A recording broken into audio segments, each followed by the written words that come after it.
What's up guys, it's me Jeremy. Welcome to a complete history of Lee Sin.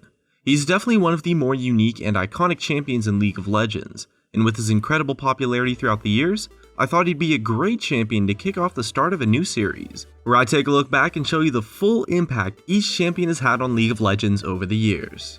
If you guys enjoy this kind of series, don't forget to click the like button so I know it's worth it to make more, but if you'd prefer to see me spend time on other content instead, please click the dislike button so I know as well. Anyways, let's get started.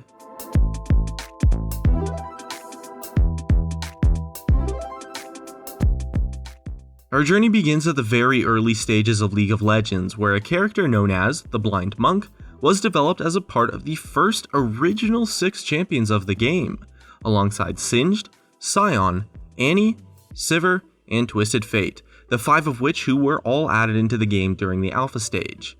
Despite having a complete model, the Blind Monk, however, was not added into the game during the alpha stage and was eventually cancelled, making him one of, if not the actual first champion to ever get cancelled in League of Legends. He was eventually later brought back due to community popularity and support. And so Coronac, the designer behind champions such as LeBlanc, Corki, and Yorick, began to work on bringing Lee Sin to life. A few months later, on March 21st in 2011, Lee Sin the Blind Monk was officially announced. 7 days later, his champion spotlight was released, but it was a bit unique. Let's take a look.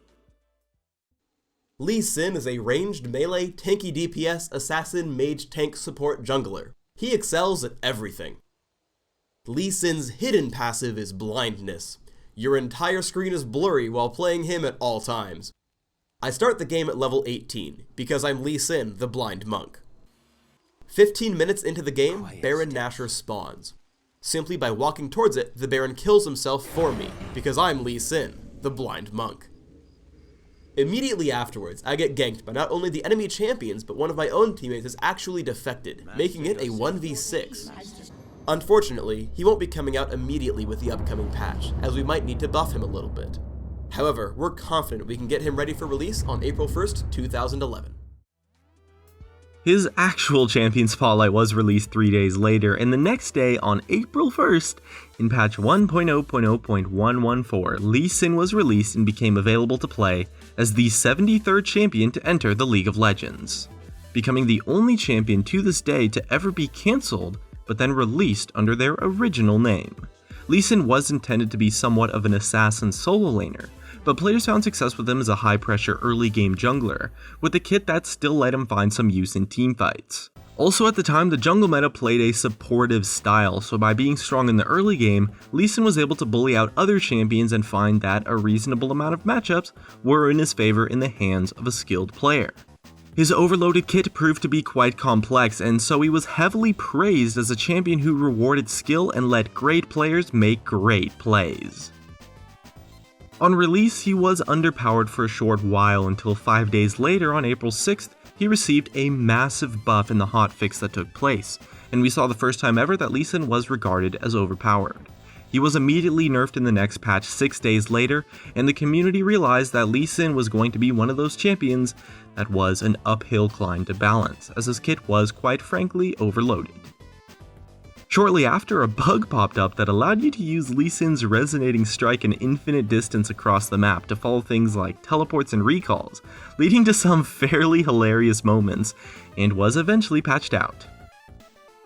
Also at the time, there was a problem with his safeguard that allowed him to jump to objects that were invisible to the enemy team, mainly wards of course, and so in an attempt to address that, 2 patches later on patch 120, Lee Sin's safeguard could no longer target wards. This was generally regarded as a change that ruined the fluidity and dynamic of his kit, and after community uproar, the change was reverted immediately in the next patch, patch 121, but caused wards that Lee Sin jumped to be revealed, rather than having it look like he was jumping to an invisible target. Around this time in September 2011, we saw the first case of Lee Sin in official documented competitive play. He was first ever picked by Dan Din on Team USA in the Sound Blaster Nations Championship, although it's worth noting that he was banned but not picked in multiple matches before of Poland vs France and Spain vs Germany. He would go on to receive a few more minor changes and nerfs to numbers here and there as he continued to succeed in the jungle meta. Throughout all of Season 2, he was a reasonably competitive pick, and became popular as many pro players developed themselves into Lee Sin experts. Later on patch 154, which was the start of Preseason 3, Lee Sin received a reasonably sized nerf, which was to his slow and range on his Tempest, and a removal of the armor bonus from Iron Will in return for increased spell vamp and lifesteal. But at this time, the jungle also received a massive change and generally became much easier to farm. This patch sparked the true rise of Lee Sin into dominance, as he became one of the best junglers for an incredibly long time because of this change. With an easier jungle to farm up early game, the jungle began to favor early game pressure junglers, and the community coined what became known as the Lee Sin factor, as he became the champion that defined the early pressure-based jungle meta. The Lee Sin factor was essentially this threshold that had to be considered when theory crafting any jungle pick, because if their early game wasn't strong enough, they would get completely dumpstered by a Lee Sin invading, meaning that that champion was unfortunately unviable in the jungle meta, since they were unable to survive the early game. This Lee Sin factor was so relevant because although he would go on to be one of the best junglers for the entirety of Season 3, he was never actually the best jungler, so he had a very high pick rate, but a somewhat low ban rate, and didn't actually receive a single nerf for the entire season, with the exception of the minor change on patch 3.15 that caused his safeguard to no longer shield minions. In May of 2013, the first All-Star tournament took place in Shanghai, and the world got to see Insec, a Korean jungler playing for KT Rolster B, showcase his moves on Lee Sin on the global stage for the first time ever. With his iconic move of jumping in on a target with Resonating Strike, ward jumping behind them, and then ulting them back into the rest of his team, the Korean showcased the play that became known as the Insec to the entire League of Legends community. Season 3 continued, and eventually as we reached Season 4, Lee Sin remained relevant as a top tier pick. On patch 4.5 he received a minor nerf, but despite that he remained dominant, and the jungle trifecta of Evelynn, Elise, and Lee Sin dominated the competitive jungle meta as the only popular junglers at the time of Season 4 where tank junglers suffered from poor itemization, and of course, the Lee Sin factor. So for 2 whole seasons, Lee Sin defined the jungle meta, and in patch 4.13 he received a massive nerf that saw the removal of the attack speed debuff on his cripple, and the duration of the shield on his safeguard being cut in half, with his health regen receiving a small increase. This was the patch that marked the decline of the Season 4 jungle trifecta, as other junglers finally began to rise up to be on par or above the existing favorites. On patch 4.18, he received a new splash art among a few other champions, and on patch 420, he once again received a small nerf. Patch 420 marked the most recent nerf to Lee Sin, and after the Season 5 jungle changes to make the camps much more difficult, similar to how it was back in Season 2, we saw a significant decline in his play.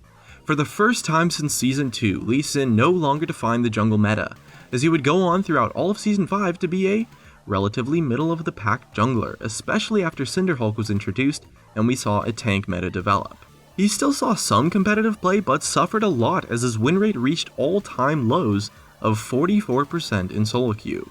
He remained around 44 to 46% win rate for the entirety of Season 5, and on patch 5.16 he received his first meaningful buff since 2011.